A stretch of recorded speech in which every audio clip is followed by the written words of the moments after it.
పంచాయతీ ఫలితాల షాక్ తో రేవంత్ మరో కుతంత్రం రచించారు. మున్సిపల్ ఎన్నికలను మమా అనిపించేందుకు కుట్రలు మొదలు పెట్టాడు. పార్టీ పరంగా జరిగే ఈ ఎన్నికల కోసం జనాల్లోకి వెళ్లేందుకు ముఖం లేక కాంగ్రెస్ లో వణుకు షురువైంది. అందుకే మేడారం జాతర వేళ మున్సిపాలిటీ ఎన్నికలను హడావుడిగా ముగించే దుష్ట పన్నాగం చేస్తోంది.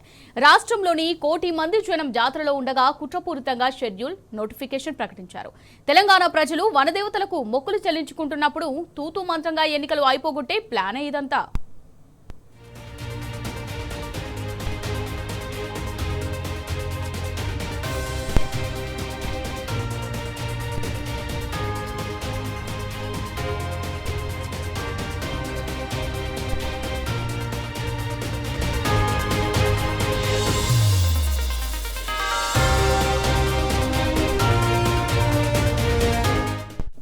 రైట్ గా దీనికి సంబంధించి మరిన్ని డీటెయిల్స్ మా రిపోర్టర్ కిరణ్ అందిస్తారు. కిరణ్, మూల్య ఏదైతే మున్సిపల్ ఎన్నికల వేళ రేవంత్ రెడ్డి వ్యవహారం అంతా కూడా ఒక విధంగా కనిపిస్తుంది. ఎందుకంటే పూర్తిగా నిన్న షెడ్యూల్ విడుదల చేయటం, ఇవాళ నోటిఫికేషన్ తో నామినేషన్లు ప్రాసెస్ స్టార్ట్ కావడం, అంతేకాకుండా నామినేషన్ల ఉపసంహరణకు ఒకరోజు గడువు మాత్రం ఇవ్వటం, అంతేకాకుండా ఇటు మేడారం జాతర ఎన్నికల నేపథ్యంలోనే ఇట్లాంటి వ్యవహారం అంతా కూడా కనిపిస్తుంది. పూర్తిగా రాష్ట్ర ప్రజల ముందు తన మొహం చూపెట్టుకోలేక కేవలం 10-12 రోజుల్లోనే ఎన్నికల ప్రక్రియనంతా కూడా ముగించేటువంటి ప్రాసెస్ అయితే చేస్తా ఉన్నారు. ముఖ్యంగా ఇచ్చినటువంటి హామీలు ఏ ఒక్కటి కూడా నెరవేరకపోగా పూర్తి స్థాయిలో ఆ హామీలను ఎగ్గొట్టేటువంటి ప్రయత్నం అయితే చేస్తున్నారు. ఎన్నికల ముందు రైతు భరోసా వేస్తామంటూ కూడా గొప్పలు చెప్పి ఇప్పుడు ఎన్నికల నోటిఫికేషన్ వచ్చిందంటూ కూడా వెనకడుగు వేసేటువంటి ప్రయత్నం అయితే రేవంత్ రెడ్డి చేస్తా ఉన్నారు.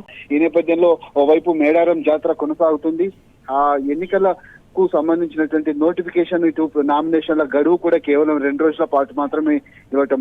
ఎన్నికల ప్రాసెస్ అంతా కూడా కనీసం 45 రోజుల పాటు కొనసాగాలి. గతంలో జరిగినటువంటి గ్రామ పంచాయతీ ఎన్నికలు కావచ్చు, ఇప్పుడు జరిగేటువంటి మున్సిపల్ ఎన్నికలు కావచ్చు, ఇవన్నీ కూడా 10-15 రోజుల్లోనే ముగించేటువంటి ప్రయత్నం అయితే చేస్తా ఉన్నారు. ప్రధానంగా ఎన్నికల ప్రాసెస్ అంతా కూడా కనీసం ఉన్నటువంటి ఎన్నికల ప్రక్రియ ఏదైతే ఉందో ప్రచారం కూడా కనీసం ఒక 4-5 రోజుల మాత్రమే జరిగేటువంటి అవకాశాలు అయితే కనిపిస్తా ఉన్నాయి.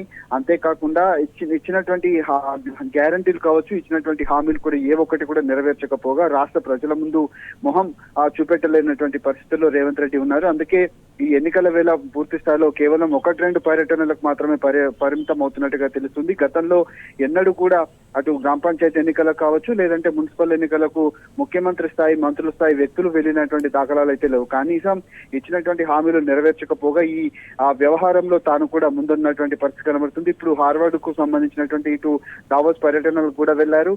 అయితే ఈలోపే పూర్తి చేయాలి, ఖచ్చితంగా ఎక్కువ స్థానాలు గెలుచుకోవాలనే ఒక లక్ష్యంతో తాను చేసినటువంటి కుట్ర అంతా కూడా బయటపడినటువంటి పరిస్థితులు అయితే కనిపిస్తా ఉన్నాయి.